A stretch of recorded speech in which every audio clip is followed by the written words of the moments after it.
그 사람들이 그곳을 떠나 소돔을 향해 갔습니다. 그러나 아브라함은 여호와 앞에 그대로 서 있었습니다. 아브라함이 다가서면서 말했습니다. 주께서는 의인을 악인과 함께 쓸어 버리시렵니까?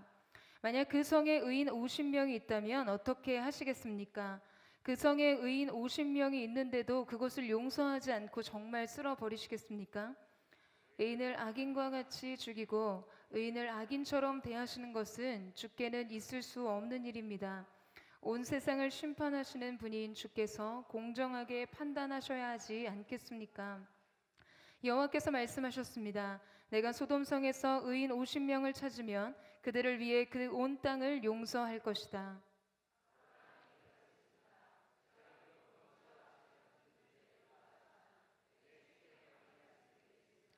만약 의인 50명에서 5사람이 모자란다면 어떻게 하시겠습니까? 그 5사람 때문에 그 성 전체를 멸망시키시겠습니까? 여호와께서 말씀하셨습니다. 만약 거기에서 45명을 찾으면 내가 멸망시키지 않겠다. 다시 말했습니다. 만약 거기에서 40명만 찾으신다면 어떻게 하시겠습니까? 여호와께서 말씀하셨습니다. 40명을 위해 내가 그렇게 하지 않겠다. 아브라함이 말했습니다. 내 주여 노여워하지 마십시오. 제가 말씀드리고자 합니다.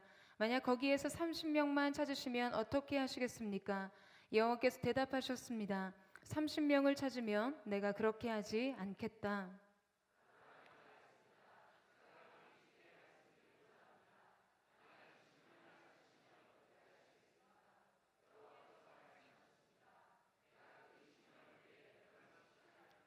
아브라함이 말했습니다. 내 주여 노여워하지 마십시오. 제가 마지막으로 한 번만 더 말씀드리겠습니다. 만약 거기에서 10명만 찾으시면 어떻게 하시겠습니까? 여호와께서 대답하셨습니다. 내가 그 10명을 위해 멸망시키지 않겠다. 여호와께서 아브라함에게 말씀하시기를 마치시고 즉시 떠나셨습니다. 그리고 아브라함도 자기 집으로 돌아갔습니다. 할렐루야. 우리의 모든 것 되시고 전부 되신 주님의 이름을 찬양합니다. 그리고 놀라우신 주님 앞에 감사와 찬양과 영광의 큰 박수 올려드리며 나아가겠습니다. 오늘도 우리 가운데 선한 일을 행하신 주님, 위대하신 주님의 이름을 찬양합니다. 우리의 마음과 뜻과 정성을 다해 주님 한 분만을 예배하며 나아가기를 원합니다. 할렐루야. 할렐루야. 사랑하는 여러분, 성령 충만하십시오. 말씀 충만하십시오. 오늘 하나님께서 영혼의 겸손의 그릇을 준비한 자들에게 영광의 기름 부으심으로 응답하실 줄로 믿습니다. 오늘 그 놀라운 은혜가 저와 여러분 가운데 있게 되기를 주님의 이름으로 축원합니다. 여러분, 이 예일대학의 심리학 강의 시간이었어요. 이 스트레스 해결법에 대한 강연을 하기 위해서 심리학자로 굉장히 저명한 교수님이 강의실에 들어오셨습니다. 교수님이 이렇게 한 손에 한 물컵을 드시고요. 이 물컵을 들어 보이며 학생들에게 이렇게 질문했어요. 이 컵의 무게는 얼마나 될까요? 라는 질문을 하신 거죠. 많은 학생들이 이 물컵을 바라보면서 한 250g에서 500g 정도 될 것이라고 대답을 했습니다. 그러자 이 교수님께서는 이렇게 대답했습니다. 물의 실제 무게는 중요하지 않습니다. 문제는 이 물컵을 얼마나 오랫동안 들고 있느냐 하는 것입니다. 만약에 이 물컵을 한 1분 정도 들고 있다면 별 문제가 되지 않겠죠. 그러나 이 물컵을 1시간 이상 내내 들고 있어야 한다면 팔이 저려오고 통증이 시작될 것입니다. 더 나아가서 만약 하루 종일 내내 이 물컵을 들고 있는다면 근육에 이상이 생기고 팔의 감각은 마비될 것입니다. 여러분, 사람들은요, 저마다 자기 인생의 무게를 짊어지고 살아갑니다. 그리고 그 무게는 타인과 비교해서 상대적인 무게로 평가할 수 없어요. 다 자신에게는 저마다 절대적인 무게와 문제, 고통으로 이해되고 경험됩니다. 그리고 각자에게는 고통을 처리하는 나름의 방식이 있죠. 고통의 무게도 다르고 처리하는 방식도 모두 다를 수 있습니다. 어떤 인생은 보통 사람들은 감당할 수 없는 무게의 고통을 짊어집니다. 매번의 도전이 있어요. 그 산을 넘으면 또 다른 산이 나타납니다.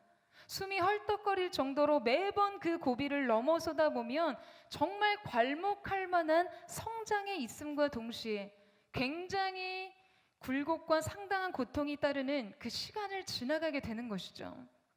반면에 어떤 사람들은 비교적 순탄한 삶을 살아갑니다. 각자의 삶에 해결해야 될 문제나 그 무게가 따르지만 전자의 무게에 비한다면 사실 이건 아무것도 아닐 수 있다는 거예요. 하지만 어떤 이들에게는 사소한 고통에 대해서, 그 사소해 보이는 문제에 대해서 굉장히 민감하게 반응하면서 넘어서지 못하는 것들을 보게 됩니다. 마치 이 물컵 안의 찰량이는 이 물의 무게가 실제 절대적으로 무거운 것이 아니라 할지라도 몇 시간, 며칠, 몇 년, 매 순간 그것을 쥐고 있다면 여러분, 우리의 몸의 이 유기적인 구조를 다 파괴하고 상당한 통증을 유발시키는 것처럼 인생에 큰 장애가 된다는 것이에요. 왜냐하면 무게를 지혜롭게 처리하지 못해서입니다. 그렇다면 여러분, 삶의 무게를 지혜롭게 처리하면서 살아간다는 것은 무엇일까요? 여러분, 우리에게 깊은 감동과 영감을 안겨주는 믿음의 선진들의 이야기를 보세요. 그들의 인생 속에는 언제나 산적한 문제들이 있었습니다. 그들은 남들보다 훨씬 더 큰 무게를 그의 인생에 짊어지고 있었어요. 그런데 그들은 자신의 인생에 주어진 무게가 어떠하든지 그 무게를 내려놓을 줄 아는 사람들이었다는 것이죠. 어떻게요? 바로 기도로 말이에요. 사소한 것이든 중한 것이든 기도로 자기 삶의 문제와 무게를 주님 앞에 내려놓고 그 빈잔에 주님께서 주시는 평강과 소망과 구원을 담았던 사람들이었습니다. 기도는 예수님이 삶을 사는 방식이자 방법이셨고, 많은 믿음의 선배들이 인생의 문제를 해결하고 극복하고 돌파하는 능력이었어요. 앞으로 약 3개월간 우리는 이 하나님의 사람들의 기도를 통해서 우리가 우리의 삶을 어떻게 살고 이겨야 하는지를 나누려고 합니다. 첫 번째, 오늘 우리에게 그 이야기를 들려주는 하나님의 사람은 바로 아브라함입니다. 창세기 18장 말씀은 사람의 모습으로 두 천사와 함께 이 주님께서 아브라함의 장막에 방문하신 내용들이 소개되어 있어요. 아브라함의 극진한 대접을 받으신 주님께서는 내가 할 일을 아브라함에게 숨기겠느냐라고 말씀하시면서 그의 인생에 대한 하나님의 약속이 성취될 것과 또한 소돔의 심판에 대해서 말씀하셨어요. 그리고 두 천사는 소돔을 향해 갔습니다. 자, 여러분, 그런데 지금 이 소돔에는 누가 있죠? 이 소돔에는 누가 있습니까? 그의 조카 롯이 있었어요. 아브라함이 갈대아 우르를 떠나오면서 그의 곁에 남겨진 유일한 혈육이었어요. 그러니까 아브라함에게는, 아브라함으로서는 굉장한 애착의 대상이었던 것이죠. 그들은 늘 함께 했지만 아브라함과 롯의 이 많은 재산과 이 가축이 한 곳에 있기에는 그 지역이 매우 비좁았기 때문에, 그리고 목자들 간의 이 다툼과 갈등이 발생하게 되었습니다. 더 이상은 롯과 함께 있을 수 없다고 판단한 아브라함이 그에게 선택의 기회를 주죠. 내가 우하면 내가 좌하고 내가 좌하면 내가 우하리라. 여러분, 그래서 롯이 선택한 땅이 소돔이었어요. 창세기 13장 10절 말씀을 한번 보시겠어요? 우리 창세기 13장 10절 말씀을 같이 한번 읽겠습니다. 시작.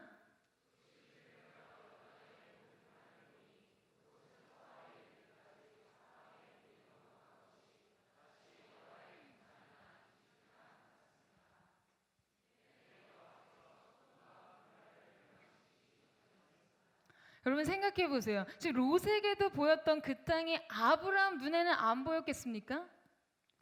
여러분, 원래 나이 들면요 멀리 있는 게 더 잘 보여요. 원시라고 하죠. 노안.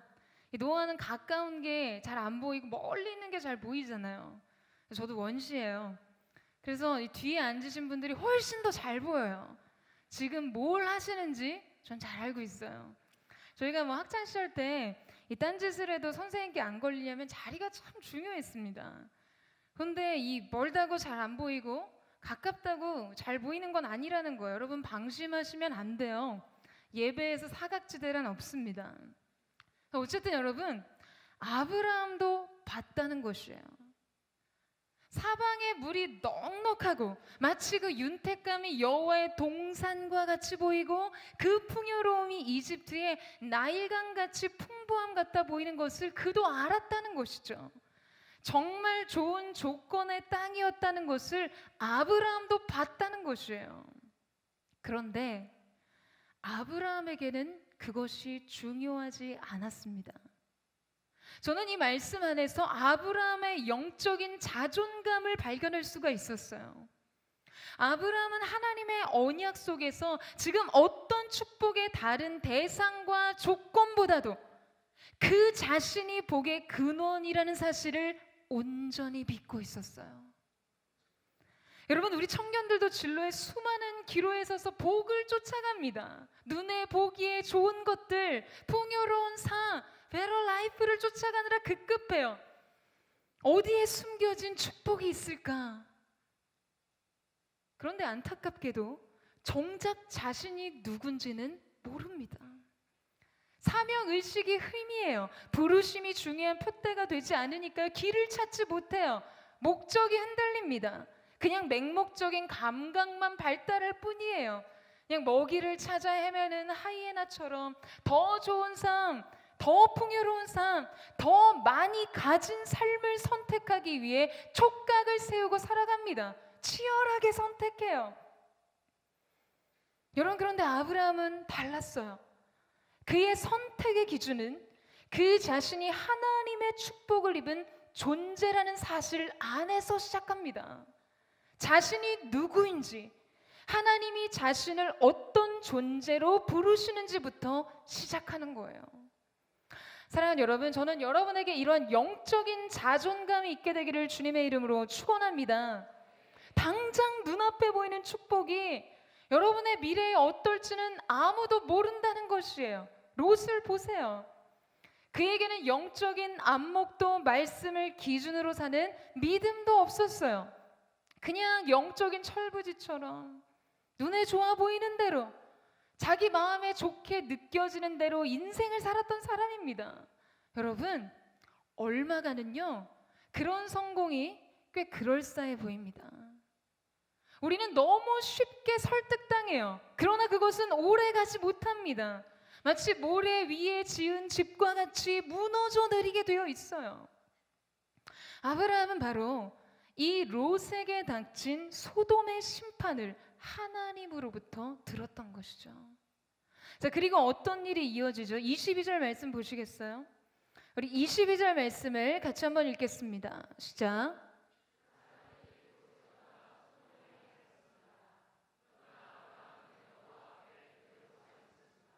여러분, 이제부터 아주 인상적인 아브라함의 기도의 비밀이 펼쳐집니다. 여러분, 여호와의 천사들은 하나님의 심판을 위해 그곳을 떠나서 소돔을 향해 갔어요.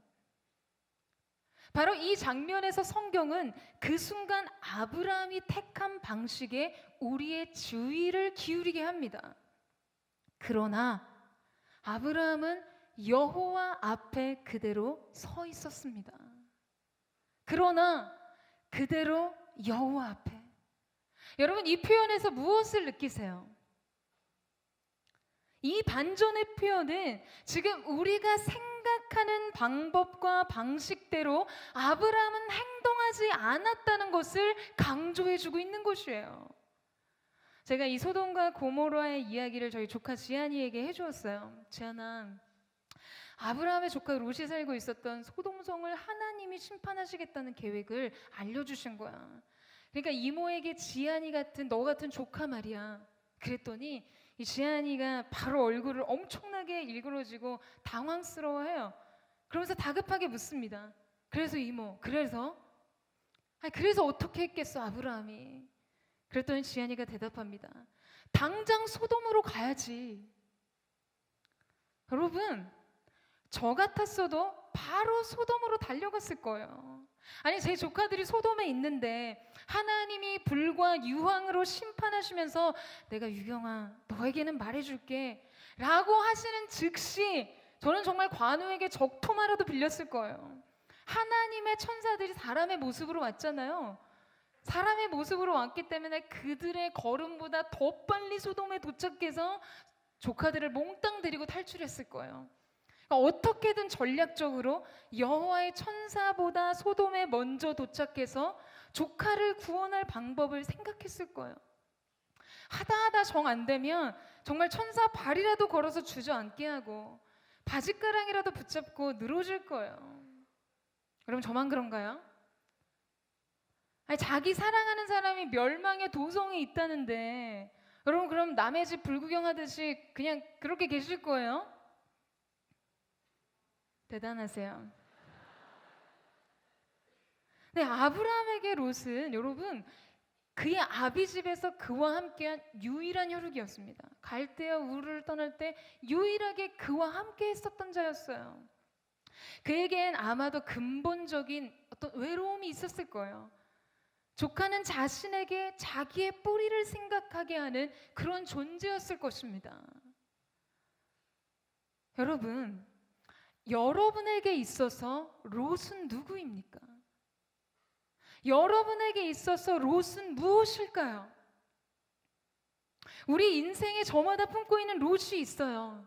자신이 유난히 애착하게 되는 그런 대상일 수도 있고, 여러분이 가지고 있는 성공 가치일 수도 있어요. 자기 증명에 대한 것일 수도 있겠죠. 아니면 그냥 평화로운 일상과 행복한 삶 그 자체일 수도 있어요. 여러분, 바로 이런 것들의 위기가 찾아왔을 때 우리는 믿음의 발휘가 취약해지는 순간을 맞이하게 됩니다. 바로 이러한 순간이 우리 믿음의 발휘가 취약해지는 순간이라는 것이죠. 여러분, 당장의 위기의 순간을 만났을 때 아주 명백해 보이는 그 위험과 상실을 직감하게 된 순간 여러분의 다음 행동은 무엇입니까? 저마다의 소돔으로 달려갈 수 있어요. 여러분의 롯을 지키기 위해서. 사랑하는 여러분, 그런데 아브라함은 그 순간, 바로 그 순간 그대로 여호와 앞에 서 있었습니다. 원문으로 보면 그대로에 해당하는 이 오드라는 단어는 다시 계속적으로라는 뜻을 가지고 있어요. 그리고 여호와 앞에라는 것은 여호와 얼굴에라는 뜻이에요. 그러니까 지금 아브라함이 계속해서 거듭 다시 또다시 하나님의 얼굴을 구하고 바라보고 있다는 것을 우리에게 말해주고 있는 것입니다. 여러분, 그런데요, 제가 정말 감동을 받은 장면이 이어집니다. 23절 말씀을 보시겠어요? 아브라함이 다가서면서 말했습니다. 주께서는 의인을 악인과 함께 쓸어버리시렵니까? 아브라함이 다가서면서, 개역개정에서는 아브라함이 가까이 나아가 이르되. 여러분, 이미 하나님의 얼굴을 구하며 그 앞에 서 있던 아브라함은요, 소돔을 향해서가 아니라 그의 하나님의 얼굴 앞에서 하나님께로 더 가까이 나아갔어요. 하나님께로 더 가까이요. 여러분, 그 순간에 아브라함의 심정을 한번 생각해 보세요. 그에게는 조급함이 없었겠습니까? 그에게는 공포와 두려움이 없었겠냐고요. 잘못하가는 일을 그르칠지도 모르는 생각이 여러분 그에게는 왜 안 들었겠어요? 정말로 잘못하다가는 사랑하는 롯을 잃어버릴지도 모른다는 두려움과 불안이 그를 덮쳤을 것이에요. 그럼에도 불구하고 그 순간 아브라함이 하나님의 얼굴을 계속해서 구하고 또다시 구하고 하나님께로 더 가까이 기도의 자리로 나아갈 수 있었던 이유는 무엇입니까? 아브라함은 이 모든 것이 정말 하나님 그분의 주권과 그분의 뜻 안에 있다는 것을 믿고 그 사실에 자기의 전부를 걸었던 것이에요. 내가 이 상황과 문제를 해결하는 주체가 되는 것이 아니라 모든 열쇠를 가지신 그분이 하셔야 한다는 것을 깊이 인식하고 있었다는 것이죠. 그렇기 때문에 위기와 위험의 순간, 두려움이 파도처럼 밀려오는 그 순간에 그는 다른 것이 아닌 하나님의 얼굴을 구하고 그분께로 더 가까이 나아갈 수 있는 용기를 가질 수 있었던 것입니다. 히브리서 4장 15절 말씀에 그러므로 우리가 긍휼하심을 받고 때를 따라 돕는 은혜를 얻기 위하여 은혜의 보좌 앞으로 담대히 나아가라. 사랑하는 여러분, 우리 도움의 장소로 가야 하는 것이에요. 우리가 긍휼히 여기심을 받기 위해서, 때를 따라 도우시는 은혜를 얻기 위해서는 은혜의 보좌 앞으로 나아가야 합니다. 주님의 은혜의 보좌 외에는 우리 인생의 도움의 장소는 없습니다. 우리의 피할 처소이자 우리 구원의 반석이에요. 그것으로부터 우리의 살 소망이 시작되고 새로운 구원의 문이 열려지는 것입니다. 사랑하는 여러분, 이 사실을 믿으세요? 여러분, 기도로 서 있으세요. 여전히 그대로 그곳에 서세요. 주님의 얼굴 앞에서. 어떤 조급함이나 두려움에 휩쓸려서 다른 방법을 찾지 말고 믿음으로 은혜의 보좌 앞으로 담대히 나아가세요. 그렇게 주님께로 더 가까이 나아가는 것이에요. 그러면 하나님의 도움이 응답으로 여러분에게 임할 줄로 믿습니다. 저는 오늘 저와 여러분이 기도하는 그 순간, 우리가 주님의 얼굴을 구하는 우리 모두에게 주님의 구원의 은총이 임하게 되는 귀한 역사가 있게 되기를 주님의 이름으로 축원합니다. 두 번째로 24절에서 25절 말씀을 함께 읽겠습니다. 시작.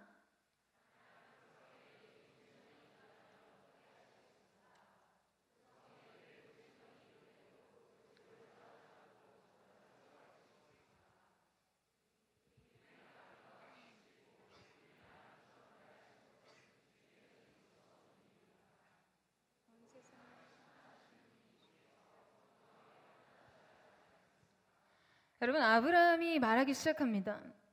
주님, 만약에 그 소돔에 의인 50명이 있다면 그것을 용서하지 않으시고 정말 심판하시겠냐는 것이에요.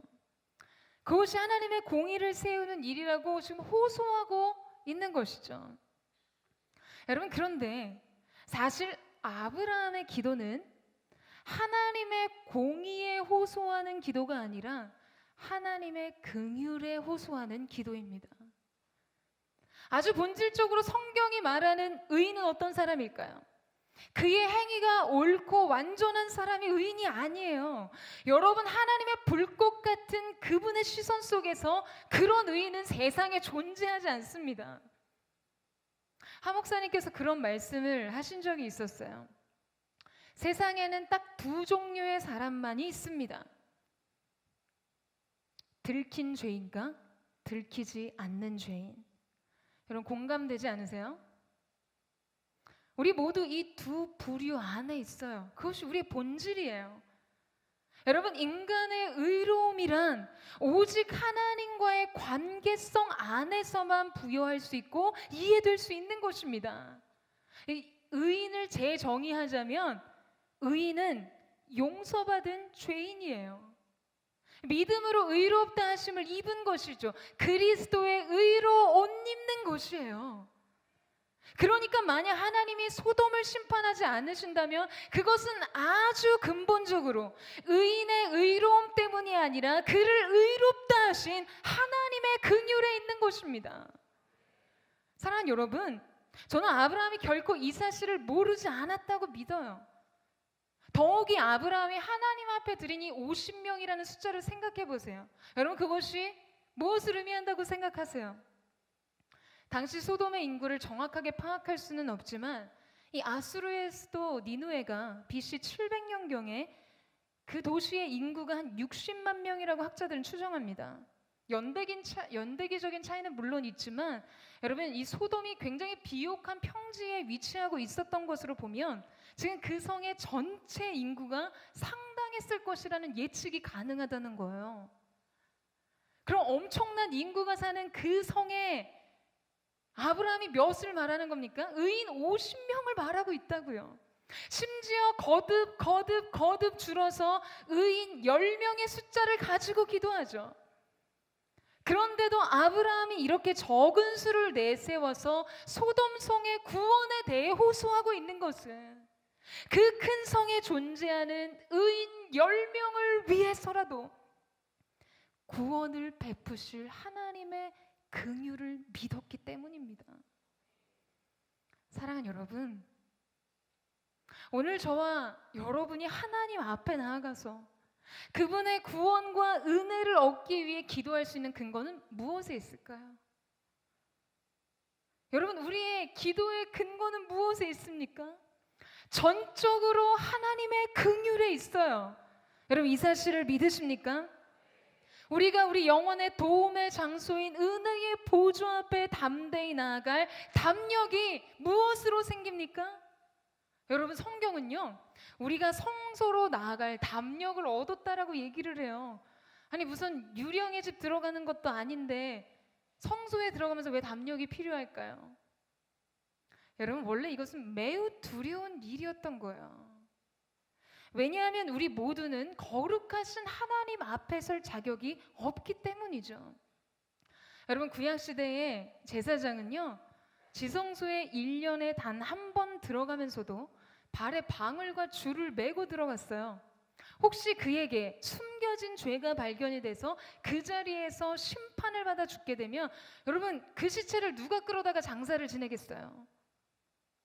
지성소 하나님의 보좌 앞에 누가 함부로 문 열고 들어가서 그 시체를 꺼내겠어요? 누구도 함부로 나아가 설 수 없었습니다. 그러니 그의 발에 방울과 줄을 매달고 들어가서 어라? 방울 소리가 안 들리네? 죽었나 보다. 그럼 발에 묶인 줄을 끌어다가 제사장의 시체를 밖으로 빼내서 장사를 지냈어요. 여러분, 구약의 제사법에 따르면 우리는 모두 이 예배당에서 송장이 되었을 것입니다. 예수님 덕분에 이렇게 지각도 하시는 거예요. 아니, 무슨 담력으로 예배에 늦게 오세요? 여러분, 그렇지 않으세요? 지각하고 졸기도 하고 딴 생각도 하고 막 기도 시간에 막 하나님한테 화도 내고. 여러분, 그런 담력이 무엇으로부터 나왔습니까? 오늘 우리가 그 은혜의 보좌, 그분의 쉐카이나의 영광이 있는 지성소로 기꺼이 나아갈 담력을 얻은 근거가 어디에 있어요? 예수 그리스도를 통해 하나님의 긍휼을 얻었기 때문입니다. 사랑하는 여러분, 아브라함은 바로 이 긍휼에 기대어 기도합니다. 그는 하나님이 자신의 성품과 존재를 증명하시기 위해 아브라함의 기도를 들어주셔야 한다고 주장하는 것이 아니었어요. 여러분, 아브라함이 기도를 거듭할수록 그가 자기 자신을 얼마나 낮추는지를 보세요. 27절 말씀에 아브라함이 대답했습니다. 제가 비록 먼지와 재 같은 존재에 불과하지만 내 주께 감히 말씀드리겠습니다. 여러분, 아브라함은 하나님 앞에 자신이 이 구원을 요청할 어떠한 자격도 없음을 알고 있었어요. 뿐만 아니라 그가 구하고자 했던 소돔과 그의 조카 롯도 그 심판을 받아 마땅한 자들임을 깊이 알고 있었다라는 것이죠. 사랑하는 여러분, 오직 하나님의 무한하신 크고 비밀한 긍휼에 의지해서 기도하는 것입니다. 우리는 그 긍휼을 이해할수록 겸손해집니다. 그 긍휼에 기댈수록 우리의 의와는 멀어질 수 있어요. 그리고 그 긍휼로부터 우리의 구원이 오고 우리의 소망이 주어지는 것입니다. 우리의 어떤 의로움이나 어떤 자격에 의해서가 아니라 우리에게 주신 예수님의 이름 때문에 우리는 기도하고 그분의 은혜와 긍휼을 얻게 된다는 것이죠. 그래서 저와 여러분이 기도 끝에 뭐라고 얘기합니까? 예수님의 이름으로 기도합니다. 우리 자신의 어떠함 때문이 아니라는 거예요. 예수 그리스도의 이름의 능력이 오늘 우리에게 그 자격을 부여하셨어요. 그분 때문에 주어진 긍휼에 기대서 나아가는 것입니다. 사랑하는 여러분, 저는 오늘 우리가 하나님 앞에 그렇게 나아갈 수 있으면 좋겠어요. 그냥 하나님의 긍휼을 구하는 거예요. 소경 바디메오가 예수님께 외쳤던 것처럼 다윗의 자손 예수여 나를 긍휼히 여기소서. 사람들이 꾸짖어 조용히 하라고 외칠 때 그는 더 큰 소리로 외쳐가로되 다윗의 자손 예수여 나를 불쌍히 여기소서. 여러분, 이것뿐이에요. 예수님이 가시던 걸음을 멈추고 머물러 서서 그를 부르실 수 있었던 이유, 그가 눈을 뜨는 기적의 주인공이 될 수 있는 유일한 이유는 그가 그분의 긍휼을 구했기 때문입니다. 사랑하는 여러분, 오늘 우리가 함께 기도할 때 전적으로 이 하나님의 은혜를, 이 긍휼을 구하세요. 그러면 그 높으신 하나님의 긍휼과 무한하신 자비가 여러분의 기도의 제목마다 임하게 될 줄로 믿습니다. 여러분, 이 사실을 기대하시고 믿으십니까? 여러분의 어떠함이 아니에요. 하나님의 긍휼에 의존한 기도, 그래서 하나님의 긍휼에 기초한 응답이 주어지는 것입니다. 오늘 저와 여러분의 기도의 현장 속에 그 놀라운 은혜와 긍휼이 임하기를 주님의 이름으로 축원합니다. 마지막으로 우리 32절 말씀을 함께 읽겠습니다. 32절 말씀 시작.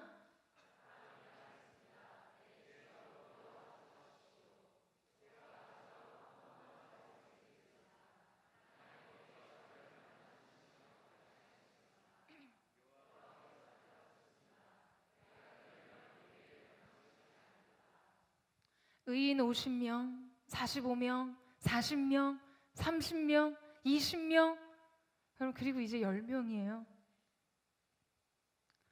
여러분, 아브라함이 지금 거듭 6번이나 거듭 하나님 앞에 서서 그분의 긍휼에 호소합니다. 아브라함은 포기하지 않았어요. 포기할 수가 없었습니다. 그는 끈질기게 하나님 앞에 나아가 기도해요. 여러분, 사람이 진짜 그 일을 정말 원하는지, 진심으로 모든 걸 걸 정도로 그 일을 원하는지를 알 수 있는 유일한 방법이 있어요. 바로 그 일을 해내는지 해내지 않는지를 보는 것입니다. 무슨 말이냐면요, 사람이 어떤 일을 정말로 원하면 어떻게든 그 일이 가능하도록 만든다는 것이에요. 상황이 어때서 타협하거나 물러서지 않고 상황을 고려해서 목표를 조금 수정하는 것은, 여러분, 그가 지금 그 일을 그렇게까지 원하는 것은 아니라는 이야기입니다. 여러분, 안 되는 걸 하게 하는 것은 오기가 아니에요. 억지가 아닙니다. 안 되는 것을 되게 하는 것은 갈망이 있어요.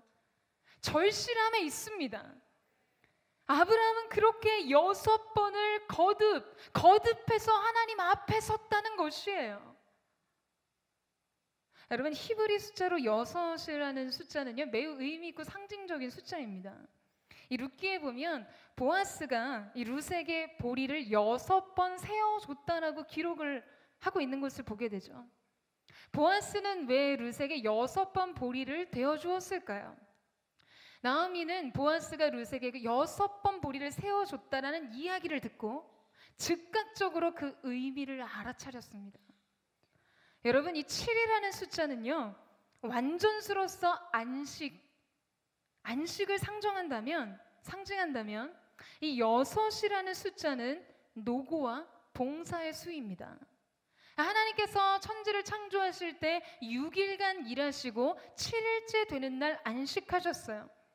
그렇기 때문에 완전수인 이 7일보다 하나 모자라는 6이라는 숫자는 이제 안식이 멀지 않았다는 것을 의미하는 것입니다.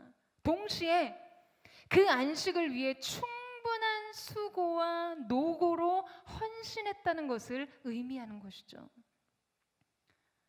여러분, 아브라함이 하나님 앞에 6번 거듭 기도로 나아갔다는 것은 무엇을 의미하는 것이겠습니까? 그가 롯을 위해서 하나님이 주시는 완전한 구원의 안식을 얻기까지 기도로 모든 수고와 헌신을 다했다는 것이에요. 기도의 어원은 노동이라는 뜻이 있죠. 그는 기도 안에서 그가 할 수 있는 모든 수고를 다했어요. 모든 것을 쏟아부어 기도로 헌신했습니다. 여러분, 여러분의 기도는 어떠세요? 여러분이 하나님 앞에 드리는 기도는 어떠세요? 여러분의 기도 안에 이 6이라는 숫자가 상징하고 말하는 수고와 노고와 헌신이 있습니까? 정말 힘을 다해 기도해 보신 일이 있으세요? 포기하지 않고 끈질기게 완전한 안식을 얻기까지 기도로 여러분의 수고와 헌신을 다하셨냐는 거예요. 그냥 한번 해보는 기도 말고요. 유진 피터슨이 말한 잘린 꽃과 같은 기도처럼 그냥 어쩌다 시작해서 그냥 어쩌다 끝나버린 그런 기도 말고요. 포기하지 않고 포기할 수 없는 그런 기도로 하나님 앞에 엎드려 본 경험이 있냐라는 것이에요. 여러분, 우리는 자주 우리 삶의 부족과 결핍에 대해 인생의 원망과 불평을 쏟아놉니다. 이것이 부족하다. 이것이 내 인생에 결핍되었다. 불평해요. 원망해요. 늘 비교해요. 그래서 우월감을 느끼거나 그래서 열등감에 시달립니다. 그런데 고아들의 아버지로 불리는 기도의 성자, 10만 번의 기도 응답을 받았다는 조지 밀러는 이렇게 말했어요. 이 세상에 단 하나의 빈곤이 있을 뿐이다. 그것은 기도의 빈곤이다.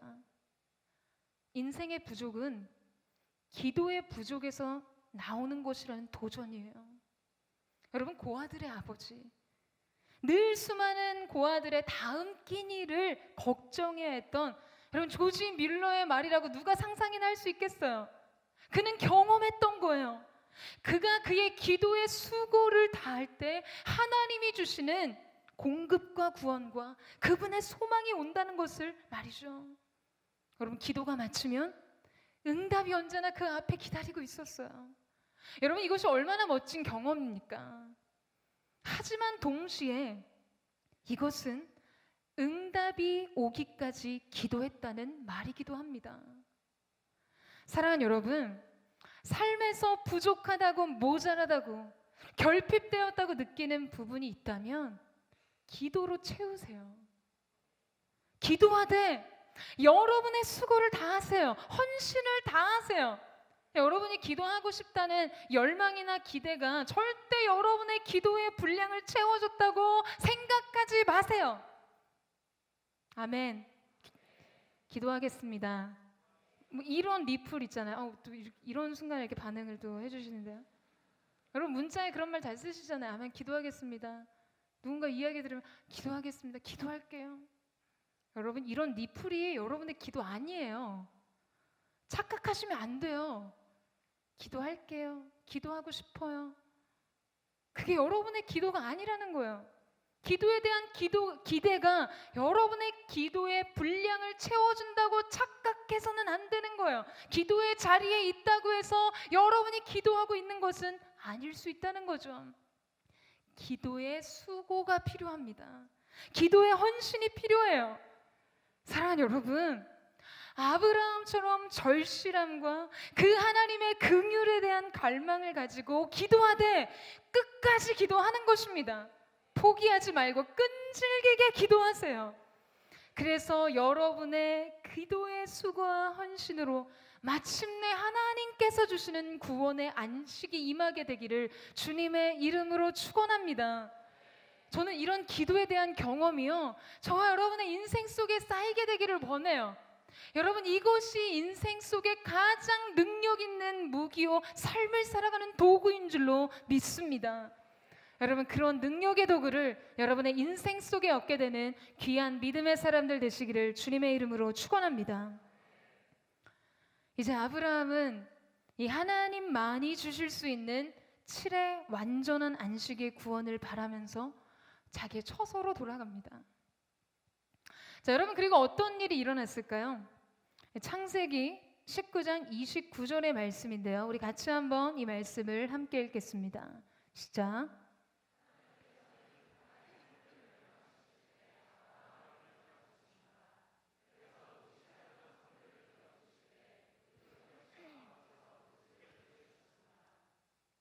여러분, 너무나 감동적인 구절입니다. 하나님께서 아브라함을 기억하셨어요.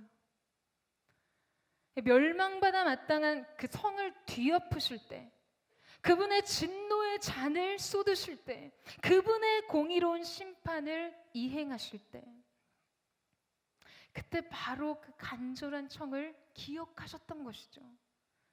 하나님의 마음이 그를 향해 열려 있었습니다.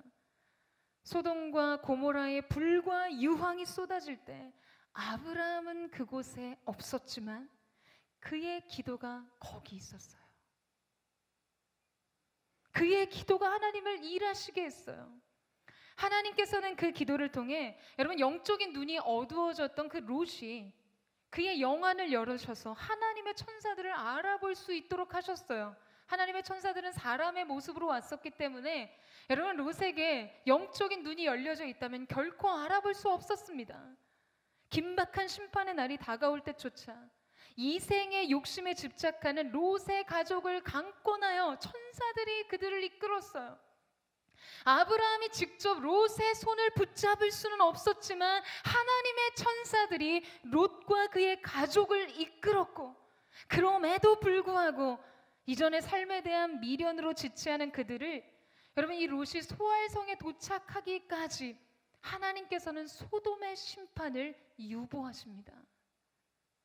이 모든 것이 지금 아브라함의 기도를 기억하신 하나님의 은혜와 긍휼이었다는 것이에요. 여러분 오늘 본문의 마지막 절을 한번 보시겠어요?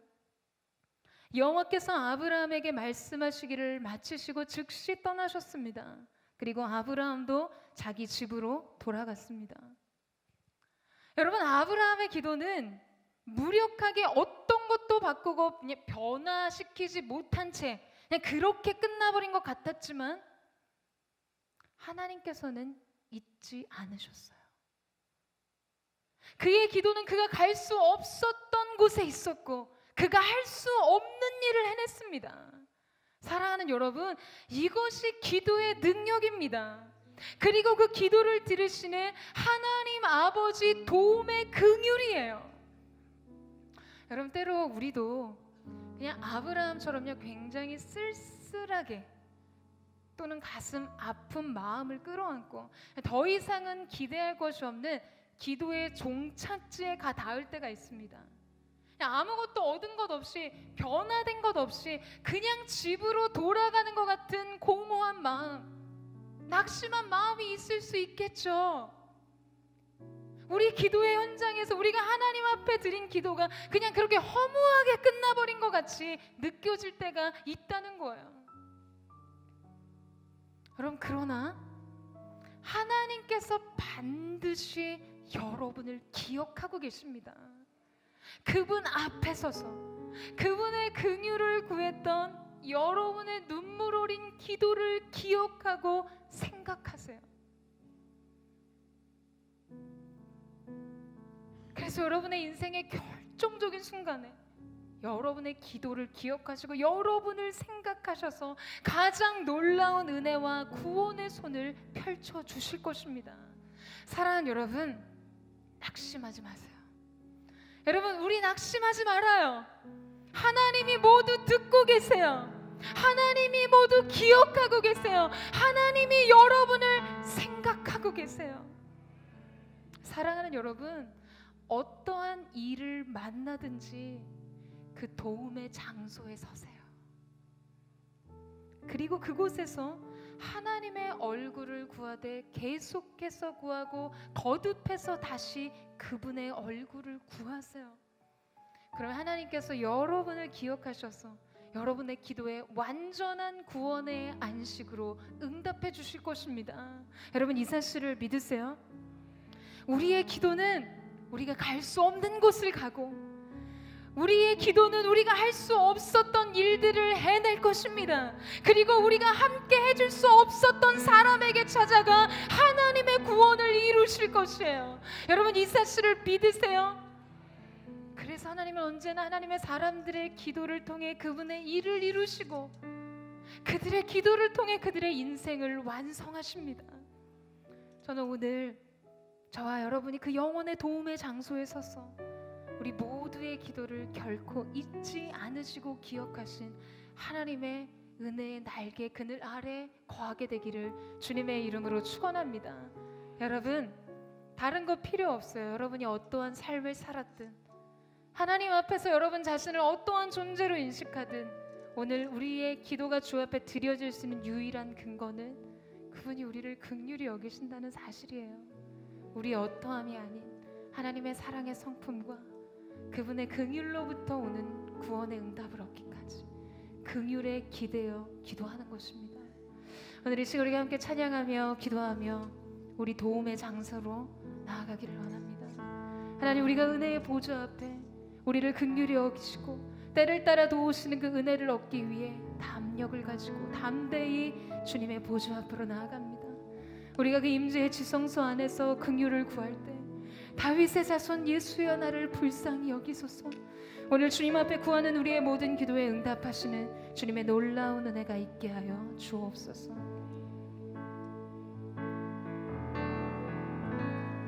안개가 날 가리워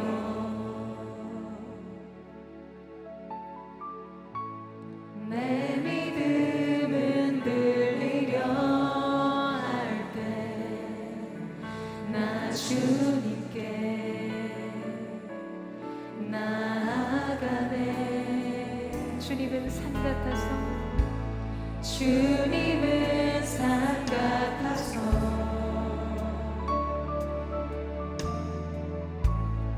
여전히 그 자리에 계셔.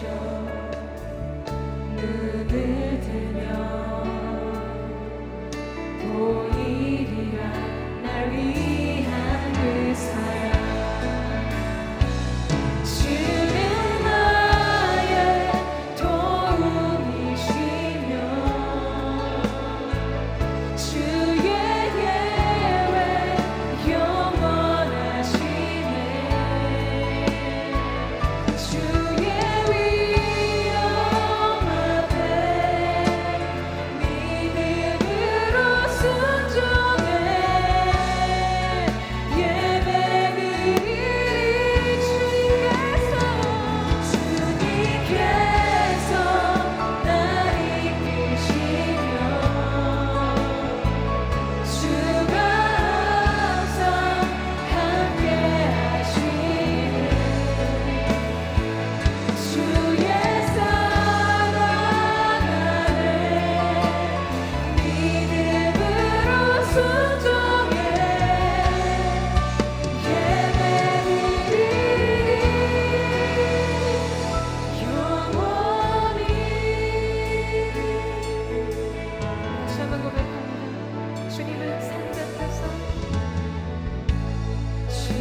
되십니다.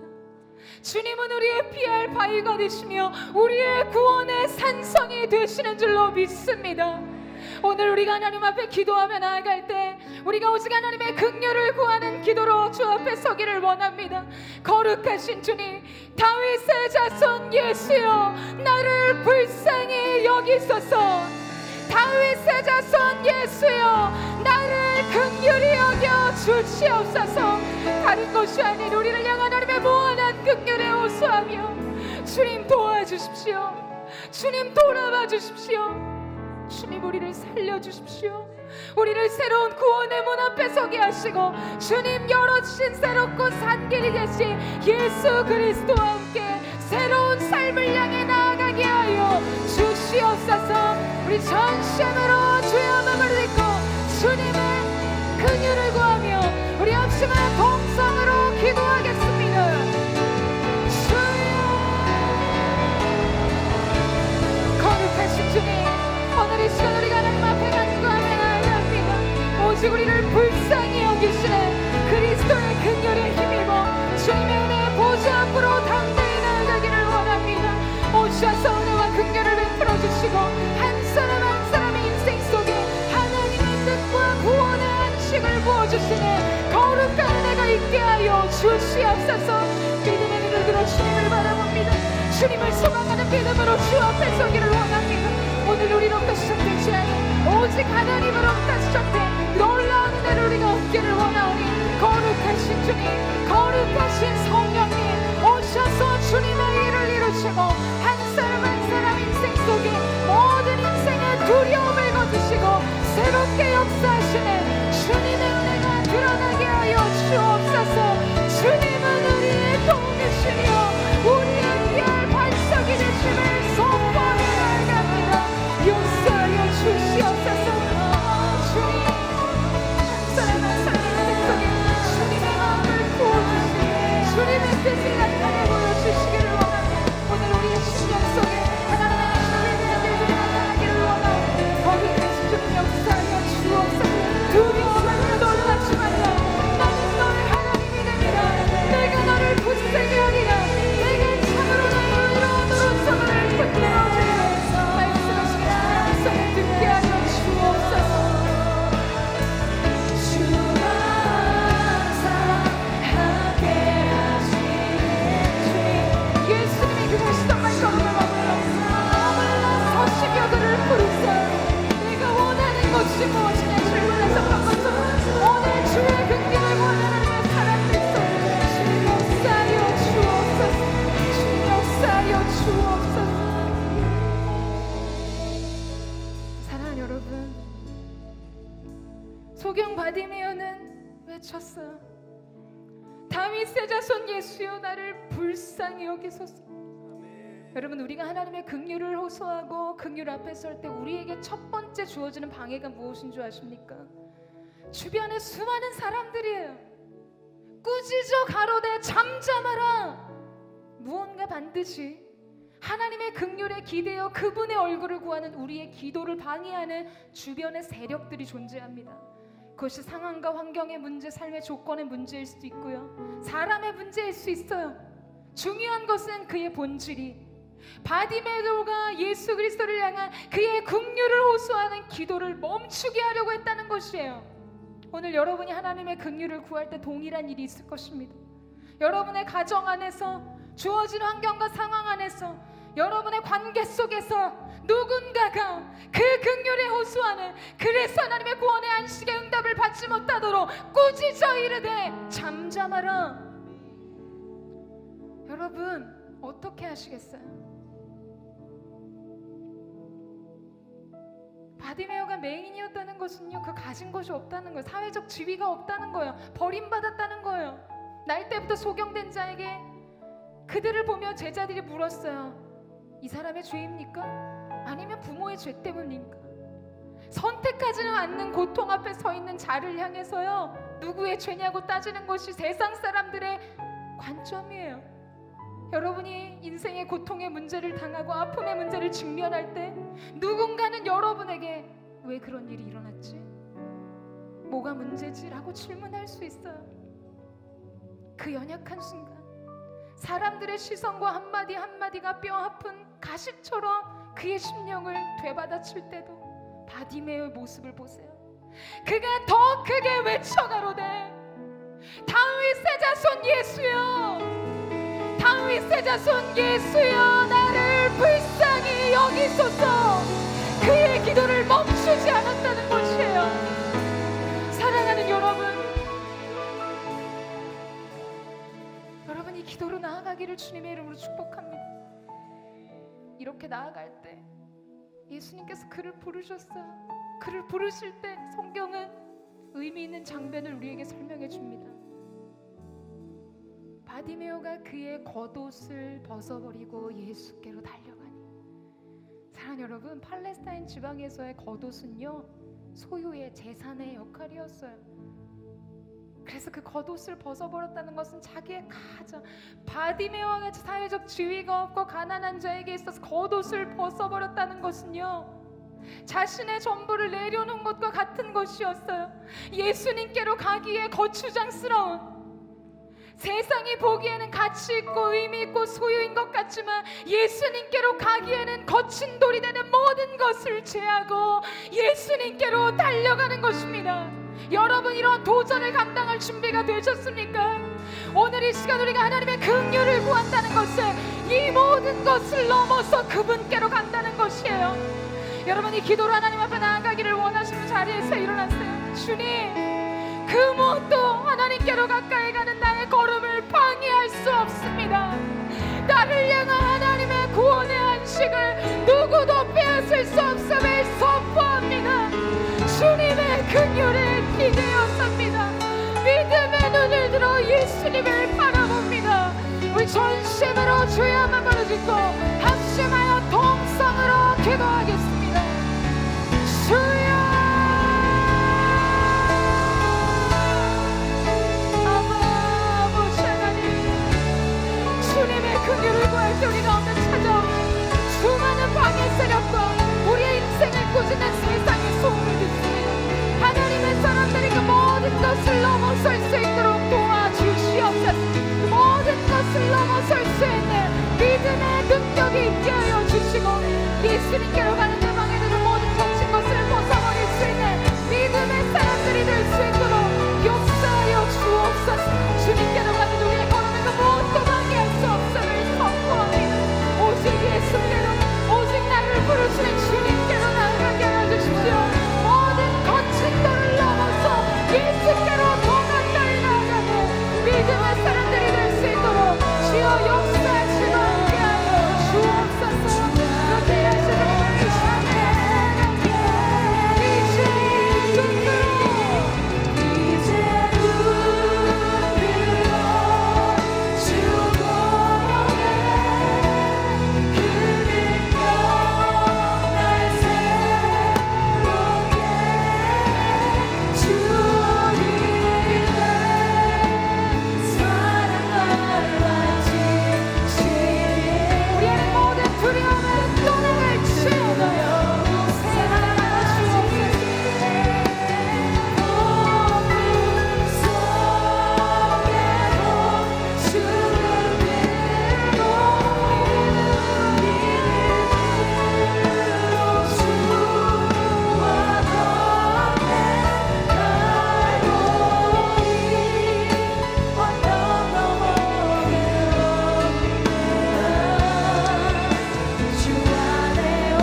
우리가 주님 앞에 드리는 그 기도는 우리가 갈 수 없는 곳을 가고, 우리가 주님 앞에 드린 그 기도는 우리가 해낼 수 없었던 일들을 가능하게 할 것입니다. 여러분, 이 사실을 믿으세요? 여러분, 이 사실을 믿으십니까? 오늘 우리가 주 앞에 드린 기도는 우리가 함께 해줄 수 없었던 사람들을 주님의 완전한 구원의 안식에 동참시켜줄 것을 믿습니다. 오늘 이 시간 우리가 함께 하시면서 기도하며 나아갈 때, 여러분, 여러분에게 있어서 롯은 무엇입니까? 여러분에게 있어서 롯은 누구입니까? 오늘 우리가 우리의 인생의 롯을 하나님 손에 의탁하며 기도하며 나아가기를 원합니다. 하나님의 구원의 안식이 임하게 하여 주옵소서. 우리가 할 수 없었던 그 일들이 하나님의 은혜 안에서 부러지게 하여 주시고, 하나님의 은혜 안에서 응답될 수 있도록 역사하여 주옵소서. 하나님 앞에 여러분 뜻을 정하세요. 뜻을 정하세요. 아버지 하나님, 우리가 정말 목이 잘린 것처럼 그렇게 어쩌다 시작해서 어쩌다 끝나버린 기도가 아니라 하나님의 응답이 있기까지 끊임없이 주 앞에 기도함으로 하나님의 응답을 얻게 하여 주옵소서. 전심으로 주의 마음을 믿고 함심하여 동성으로 기도하겠습니다. 주여, 오늘 우리의 기도가 우리가 갈 수 없는 곳을 가고, 오늘 우리의 기도가 우리가 할 수 없었던 일을 해낼 줄로 믿습니다. 오늘 이 기도의 모든 고백이 주님 앞에 드려질 때에 하나님의 능력의 도구가 되게 하여 주시고, 하나님 하시는 위대하신 일들을 나타내는 거룩한 영광의 은총이 될 수 있도록 역사하여 주옵소서. 주님, 은혜의 보좌 그 구원의 장소에서 주님의 얼굴을 보며 나아갑니다.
주님, 오늘 하나님의 사람들이 주님의 도움의 장소에 서서 주님의 얼굴을 구하며 나아갑니다.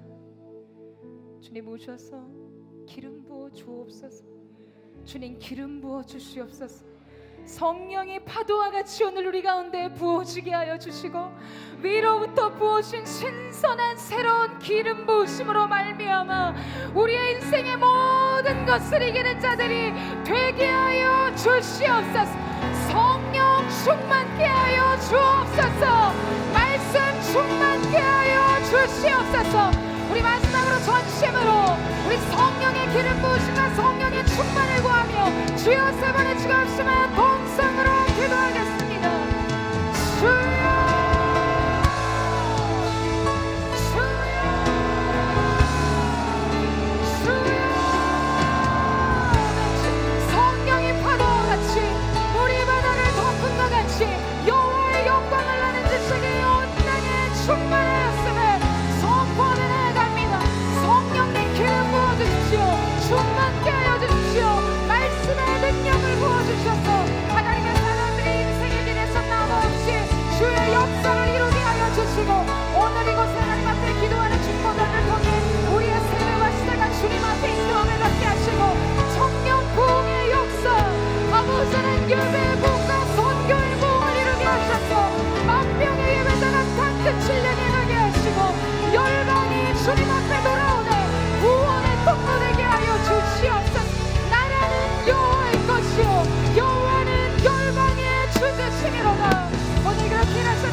주님의 사랑의 임재가 이곳에 있습니다.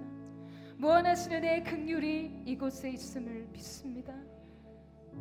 사랑하는 주님, 한 사람 한 사람 온 땅을 들어 누가 전심으로 나를 구하나 찾으신 하나님 눈에 발견되는 예배자 되게 하여 주시고, 하나님 얼굴을 구하는 한 사람을 통하여 우리의 시대와 세대가 주님께 구원을 얻게 되는 귀한 역사가 있을 수 있도록 주여 역사하여 주옵소서.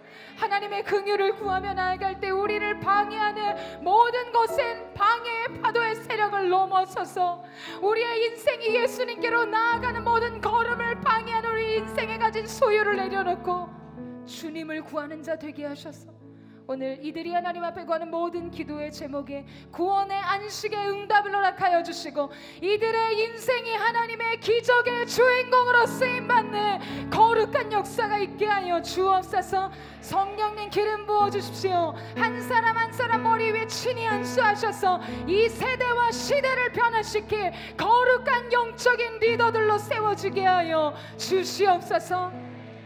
하나님, 앞으로 계속해서 보게 될 모든 기도의 고백과 말씀을 통하여 하나님 SNS 공동체 가운데 제2의 거대한 새로운 부흥의 파도가 일어나게 하여 주시고, 한 사람 한 사람 시대의 소금과 빛으로서 하나님 앞에 크게 쓰임받는 거룩한 일꾼으로 세워지게 하여 주시옵소서.